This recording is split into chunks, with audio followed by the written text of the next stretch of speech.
Hello friends, আমি শুভম। এখন এই ভিডিওতে কথা বলবো national award winning cinema deep fridge নিয়ে, যেটা ন্যাশনাল অ্যাওয়ার্ড পেয়েছে। আপনারা সবাই জানেন, রিসেন্টলি সিনেমা হলে মুক্তি পেয়েছে, বিভিন্ন জায়গায় প্রশংসিতও হয়েছে। কেমন হলো সিনেমাটা? 1.5 ঘন্টা রানিং লেন্থ, সিনেমাটা খুব ছোট, ন্যাশনাল অ্যাওয়ার্ড পেয়েছে, তার মানেই কি সিনেমাটা খুব ভালো সিনেমা? সে সবকিছু নিয়ে কথা বলবো এই ভিডিওতে। কাস্টে আছে আবির দা, তনুশ্রীদি এবং আরো অনেকে। এবার দেখুন, আমি অ্যাজ দর্শক এবং অ্যাজ রিভিউয়ার দুই দিক থেকেই এই কথাটা বলছি। আমার কাছে না ভালো সিনেমার মাপকাঠি অ্যাওয়ার্ডটা নয়, কোনোদিনই ছিল না। আমার কাছে ভালো সিনেমার মাপকাঠি হচ্ছে কানেকশন।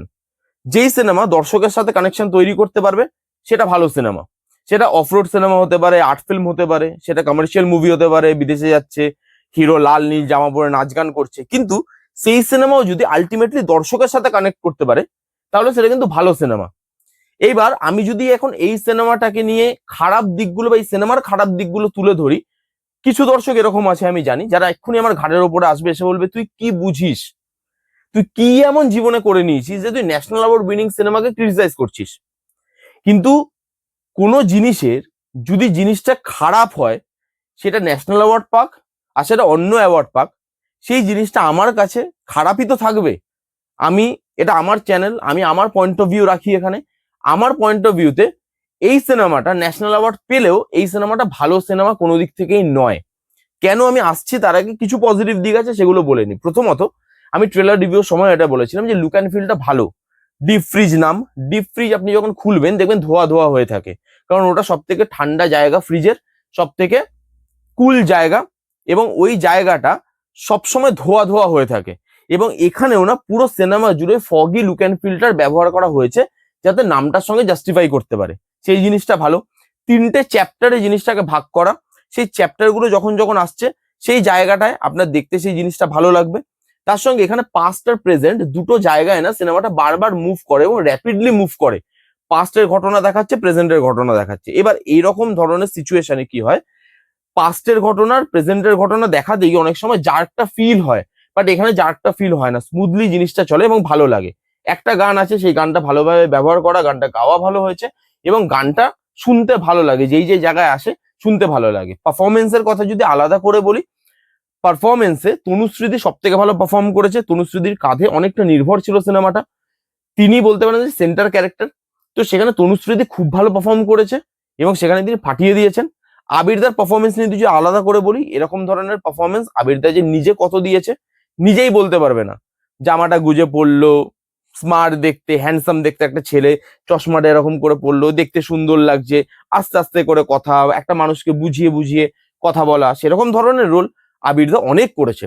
তো এটা তার যে কোনো নতুন প্রচেষ্টা বা সে নতুন কিছু করেছে রোলটার মধ্যে, সেটা আমি বলতে পারবো না। বাকিদের পারফরমেন্সও ঠিকঠাক, এমন কিছু আহামরি নয় যেটা নিয়ে আলাদা করে কথা বলা যায়।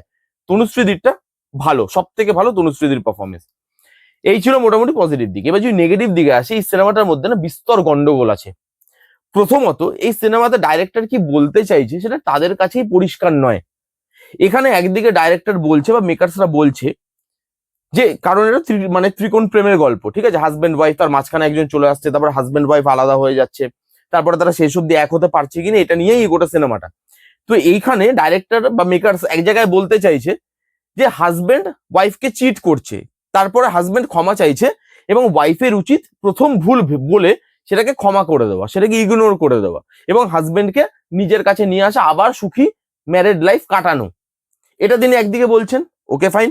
আবার একদিকে তিনি বলতে চাইছেন যে ভালোবাসা কখনো মরে না, ভালোবাসার ফিলিংস, ভালোবাসার মানুষটা যতই দূরে চলে যাক সেই মানুষটা সবসময় কাছেই থাকে।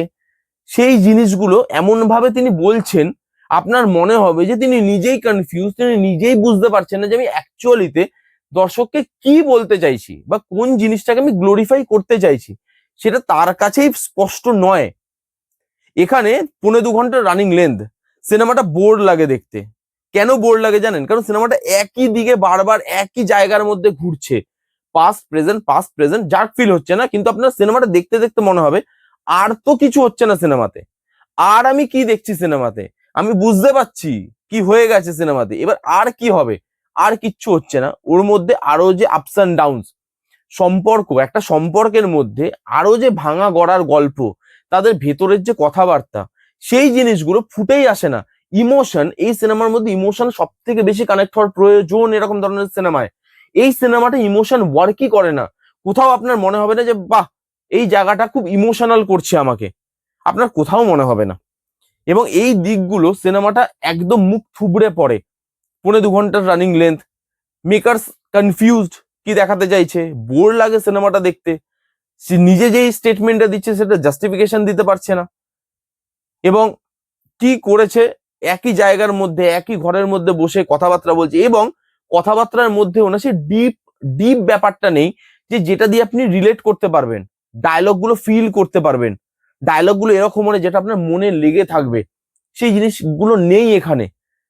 তো এরকম ধরনের সিনেমা যতই ন্যাশনাল অ্যাওয়ার্ড পাক, তারা কি হিসাবে দিয়েছে না দিয়েছে সেই দিকে আমি যাবো না, যতই পাক, আমার কাছে এই সিনেমাটা খুবই বিলো অ্যাভারেজ একটা সিনেমা। এবং সত্যি কথা আমি মানে এই যে দর্শকের কানেকশনের যে ব্যাপারটা আমি বললাম আপনাদেরকে প্রথমে, এটা আরো কেন ফিল করতে পারলাম আমি জানেন, সেটা হচ্ছে আমি যখন হলে দেখতে গেছিলাম এই সিনেমাটা, নন্দনে গেছিলাম, অনেক বয়স্ক মানুষ বা মধ্যবয়স্ক মানুষ বা কাপেল তারা গেছিল দেখতে এই সিনেমাটা।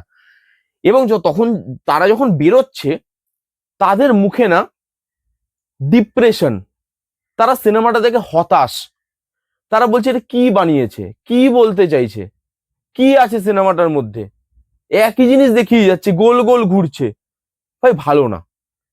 এটা অডিয়েন্সের রিয়াকশন, ম্যাক্সিমাম অডিয়েন্সের রিয়াকশন এটাই ছিল। তাহলে সেই সিনেমাটা যতই ন্যাশনাল অ্যাওয়ার্ড পাক, সেই সিনেমাটাকে কি ভালো সিনেমা বলতে পারা যায়? আমার কাছে তো নয়। কারা কারা দেখেছেন ডিফ্রিজ বলে সিনেমাটা, কমেন্ট করে জানান যে আপনাদের কিরকম লেগেছে, আপনাদের কাছে এই সিনেমাটা কিরকম, ভালো না খারাপ সিনেমা। যারা যারা দেখেননি জানি গিয়ে দেখতে পারেন। কেমন লাগলো রিভিউটা জানাতে ভুলবেন না। ভালো লাগলে প্লিজ করে থামস আপ, লাইক করবেন, কমেন্ট করবেন, শেয়ার করবেন, চ্যানেলটাকে মাস্ট মাস্ট সাবস্ক্রাইব করবেন। দেখা হচ্ছে নেক্সট কোনো ভিডিওতে, ততক্ষণ bye bye, take care and be safe.